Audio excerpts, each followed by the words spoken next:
अच्छा वैसे साहब ये बताइए, मखसूस नशस्तों के हवाले से आपकी क्या अंडरस्टैंडिंग है? एक इब्हाम मौजूद है इलेक्शन कमीशन के यहाँ, और वो उस इब्हाम के लिए सुप्रीम कोर्ट के पास गए हैं। वो कहते हैं कि जी चूंकि पार्टी का कोई स्ट्रक्चर ही मौजूद नहीं है, आपको भी वो चेयरमैन पाकिस्तान तहरीक इंसाफ नहीं मानते, और वो कहते हैं कि सेक्रेटरी जनरल भी नहीं है, चेयरमैन भी नहीं है, तो हम किसके दस्तखत के साथ कोई लिस्ट कबूल करें? इस नुक्ते की वजाहत कर दें, आप क्या कहते हैं इस पर? देखिए, मैं समझता हूँ पाकिस्तान इलेक्शन कमीशन जितना बायस है टुवर्ड्स पीटीआई, ये किसी पार्टी की तरफ बायस मैंने नहीं देखा। हम ये तीसरा इलेक्शन करा चुके हैं और तीसरा इलेक्शन कराए हैं, तो इलेक्शन कमीशन के पास हम डॉक्यूमेंट जमा करा चुके हैं 7 मार्च को, और ये मार्च अप्रैल मई जून जुलाई तक के वक्त गुजरा। एक भी क्वेश्चन इलेक्शन कमीशन ने हमें पोज नहीं किया है कि या आपके इलेक्शन नहीं हुए, या सही नहीं हुए, या उसमें कोई फॉल्ट है। Not a single question. Election commission का ये था क्या ये पार्टी थी, क्या ये पार्टी इलेक्शन कर सकती थी। वो सुप्रीम कोर्ट ने अपने ऑर्डर में भी क्लैरिफाई कर दिया कि पॉलिटिकल पार्टी थी है और हमें वो सीटें भी मिली। इलेक्शन कमीशन हमेशा से बहाना बना रहा है। ये जो लोग, जिसमें सुप्रीम कोर्ट ने कहा वहां टिकट और सर्टिफिकेट मौजूद थे, ये सर्टिफिकेट मैंने साइन किए थे और मेरे दस्तखतों से सारे जो हमारे कैंडिडेट है उनके पास गए थे। आज भी इलेक्शन कमीशन ने जो मुझे लेटर भेजे हैं, जो नोटिस भेजे हैं हेयरिंग के लिए, वो उसके भी साथ ही लिखा हुआ है कि मुझे उन्होंने एड्रेस किया एज अ चेयरमैन। ये पॉलिटिकल पार्टी का मसला है, मामला है कि कौन उनका चेयरमैन है और कौन उनका सेक्रेटरी जनरल है। आपके जो आपके साथ खतो किताबत हो रही है उसमें आपके नाम के साथ चेयरमैन तहरीक इंसाफ वो लिख रहे हैं, खुद इलेक्शन कमीशन लिख रहा है, आप ये कह रहे हैं?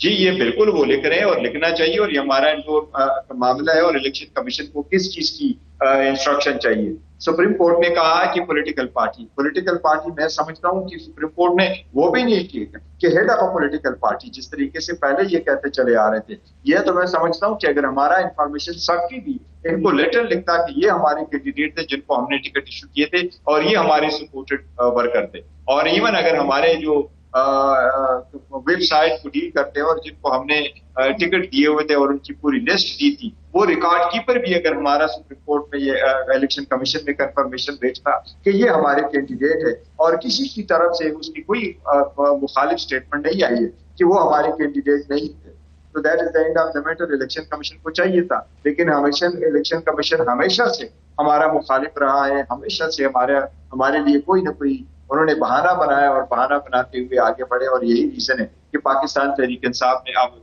रेफरेंसेस फाइल किए हैं कि इलेक्शन कमीशन का अब नहीं होना चाहिए। गौर साहब, इस अब तो नई कानून साजी हो रही है, उसके मुताबिक अगर एक कोई पार्टी डिक्लेरेशन कोई तब्दील नहीं कर सकता, यानी अगर आजाद उम्मीदवार सुन्नी इत्तेहाद काउंसिल में जा चुका है तो वापस तहरीक इंसाफ में नहीं जा सकता इस नए कानून साजी के मुताबिक जो बिल पास होने जा रहा है। देखिए, ये गैर आईनी गैर कानूनी किस्म की, बिल्कुल गैर आईनी है और सुप्रीम कोर्ट के फैसले की वायलेशन है। सुप्रीम कोर्ट कई मरतबा जजमेंट दे चुकी है। इसी तरीके से आप सुप्रीम कोर्ट के आखिरी फैसले को, मच लेस कि वो full court of supreme court का फैसला हो, उसकी इफेक्ट को आप इस तरह नलिफाई नहीं कर सकते जिस तरीके से ये जा रहे हैं। और ये तो सटल मामला है अभी कि जो रिजर्व सीटें वो अगर हमें नहीं मिलती तो इनको तो मिल नहीं सकती किसी सूरत, और ये सीटें हमें सुप्रीम कोर्ट ने दी है और कानून के मुताबिक दी है। ये फैसला करना कि बाद में और उनको रेट्रोस्पेक्टिव इफेक्ट देना, हम समझते हैं ये गैर कानूनी है, गैर आईनी है। इंशाल्लाह हम इसको सुप्रीम कोर्ट में भी चैलेंज करेंगे, लेकिन सुप्रीम कोर्ट अपने फैसले का दिफा करते हुए इंशाल्लाह ये सीटें हमें देगी। कोई भी मरतबा ये लाजिम होता है पॉलिटिकल सिस्टम में और इवन डेमोक्रेसी में कि जो भी कंट्रोवर्सी हो उसका एक एंड हो, और वो एक एंड ये होता है कि जब सुप्रीम कोर्ट फैसला करे, that is the end of the story. Supreme court के फैसलों पे आप कानून साजी करके ऐसे फैसलों को आप खत्म नहीं कर सकते जिससे आपको सियासी फायदा लेना चाहे। जिस तरीके से आप अपने पास जो है मेजॉरिटी आप अपने आप को दे दे पार्लियामान में, ये हमारी सीटें थी, हम ही उनके लिए लड़ रहे थे, और इंशाल्लाह ताला सुप्रीम कोर्ट ये सीटें हमें ही देगी। तो आप इस कानून साजी को चैलेंज करेंगे सुप्रीम कोर्ट में? यस, हम जरूर चैलेंज करेंगे। हम तो कह रहे हैं कि ये कानून पास ही नहीं होना चाहिए और हो ही नहीं सकता कि आप उनको रेट्रोस्पेक्टिव इफेक्ट भी दे दें और आप सुप्रीम कोर्ट के फैसले को भी नलिफाई कर दें, और इसका फायदा आप ले रहे हैं कि जी ये सीटें आपको मिलने चाहिए। ये तो हर हुकूमत, फिर कोई भी फैसला, ये तो आप पार्टी के लिए फैसला आया, इसका मतलब है कि ये लोग और ये हुकूमत है जिस तरीके से पहले एनआरओ लेके आए थे और 8000 केसेस खत्म करवाए थे, और 8000 केसेस खत्म करा के फिर सुप्रीम कोर्ट भेजा। सुप्रीम कोर्ट ने यही फैसला कर लिया कि आप जजमेंट को इसी अंदाज से खत्म नहीं कर सकते थे जिस तरीके से आप लोगों ने एनआरओ कर दिया।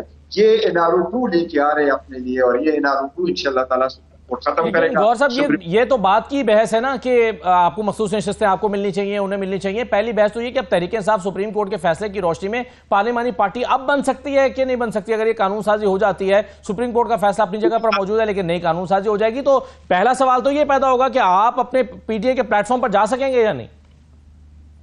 नहीं, देखिए, जहां तक पाकिस्तान तहरीक इंसाफ की पार्लियामेंट्री पार्टी बनने का सवाल है तो अल्हम्दुलिल्लाह हमारे तो नोटिफिकेशन हो गए।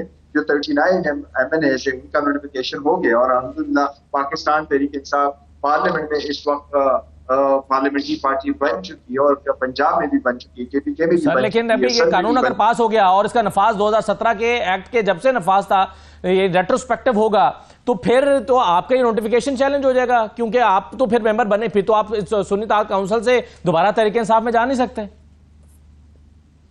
नहीं, वो तहरीक इंसाफ में तो हम थे भी और है भी और रहे भी थे। और सुप्रीम कोर्ट ने, देखो, जो सुप्रीम कोर्ट का फैसला अभी डिटेल रीजन आएगी इंशाल्लाह, उसमें सब कुछ मौजूद होगा। सुप्रीम कोर्ट ने ये कहा कि ये पाकिस्तान तहरीक इंसाफ के ही कैंडिडेट्स थे और उनको अगर निशान मिलना था तो पाकिस्तान तहरीक इंसाफ का निशान मिलना था। वो निशान इसलिए नहीं मिला कि एक गलत फैसले की वजह से वो निशान लिया गया, लेकिन ये लोग कंटिन्यू करते हैं कि ये पाकिस्तान तहरीक इंसाफ के कैंडिडेट थे। इलेक्शन के बाद इलेक्शन कमीशन ने ये प्रिज्यूम कर लिया कि आप इंडिपेंडेंट जीत चुके हैं, लिहाजा आपके इंडिपेंडेंट निशानात थे, लिहाजा आपके लिए एक पार्टी का होना लाजिम है। और इलेक्शन कमीशन ने कहा कि नहीं, पाकिस्तान तहरीक इंसाफ का ऑप्शन तो आपका अवेलेबल नहीं है, इसलिए ये लोग दूसरे पार्टी में चले गए। लेकिन सुप्रीम कोर्ट ने अभी यही होल्ड किया कि वो फैसला और जिस तरह का प्रिजम्पशन जो है ये गलत था, लिहाजा we go back to Pakistan Tehreek Insaf. और ये वही था जो पहले दिन से हम कहते चले आ रहे थे कि जी यही हमारी पार्टी है और इस पार्टी में ही। सही है, लेकिन सर इसमें जो सबसे बड़ा इतराज उठाया गया वो ये कि री राइटिंग ऑफ द कॉन्स्टिट्यूशन है, और वो कहते हैं कि जी आपने तो ये दरखास्त ही नहीं की थी, आप तो सुन्नी ताकत काउंसिल के लिए मखसूस नशिस्तें मांगने गए थे, आप तो अपने लिए मांग ही नहीं रहे थे, तो आपको तो बिन मांगे मिल गया है। ये इतराज है बेसिकली, इसका आप क्या जवाब देंगे?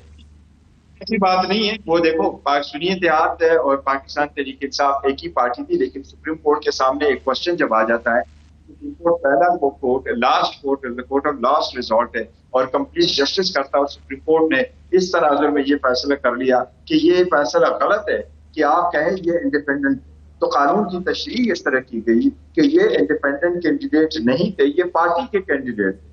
और पार्टी के कैंडिडेट होते हुए वो जो सेकंड वाला पोर्शन था वो सुप्रीम कोर्ट ने खत्म कर दिया कि इसी वजह से गलती हुई है कि इनको इलेक्शन कमीशन ने ये गलती करने के निशान ये लाट करवाया पॉलिटिकल पार्टी को, और ये रिज्यूम किया गया कि पॉलिटिकल पार्टी एग्जिस्ट नहीं कर रही है, इसलिए ये हम रिवर्स करते हैं। तो जब वो रिवर्स हो ऑटोमेटिकली हम अपने पार्टी के रहे।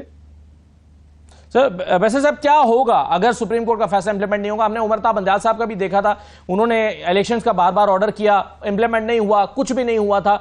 अगर हुकूमत ये ठान लेती है कि हमने फैसला इंप्लीमेंट नहीं होने देना, क्या होगा फिर? मैंने सुना नहीं है साहब, दोबारा। मैं कह रहा हूं कि क्या होगा अगर हुकूमत ये ठान लेती है कि हम सुप्रीम कोर्ट का फैसला इंप्लीमेंट नहीं कर सकते, क्योंकि वो समझते हैं कि ये फैसला ठीक ही नहीं है। क्योंकि हमने उमर ताब बंदयाल साहब के जमाने में भी देखा था, पीडीएम की हुकूमत थी, इलेक्शन का ऑर्डर आ रहा था और वो उसको इंप्लीमेंट नहीं कर रहे थे और इनकार कर दिया था और कुछ भी नहीं हुआ था।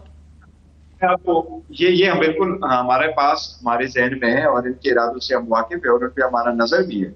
इनका मतलब ये हो रहा है कि ये इंप्लीमेंट नहीं करेंगे। इन्होंने पहले कौन से फैसले इंप्लीमेंट किए थे? सुप्रीम कोर्ट ने पहले भी फैसले दिए तो ये इंप्लीमेंट नहीं कर रहे थे। जब कोर्ट बनती थी तो ये कहते हैं फुल कोर्ट बनो, फुल कोर्ट बन जाती थी तो ये कहते हैं फलाना जज उन्होंने लाओ। ये देखो, इनको वो जजेस चाहिए थे जिस तरह के मलिक कयूम साहब वाले जजेस चाहिए थे, जिसके मर्जी के फैसले ले ले और मर्जी के फैसले उन पे इंप्लीमेंट करवा ले।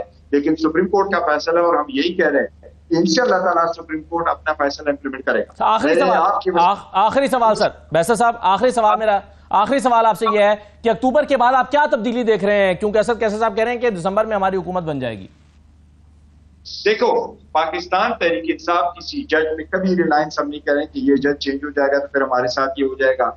हमने कभी ऐसा नहीं कहा और हम यही कह रहे हैं कि देखो, पाकिस्तान तहरीक इंसाफ कभी किसी एम्पायर को साथ मिला के नहीं खेलती। हम पब्लिक पॉलिटिक्स पे बिलीव करते हैं, पावर शेयरिंग पे बिलीव नहीं करते। हम अपना स्ट्रगल कंटिन्यू करेंगे, रूल ऑफ लॉ के लिए करेंगे, इंसाफ के लिए करेंगे, डेमोक्रेसी के लिए करें, व्हाटएवर दैट इज। और खान साहब को कब तक आप बाहर आता हुआ देख रहे हैं सर?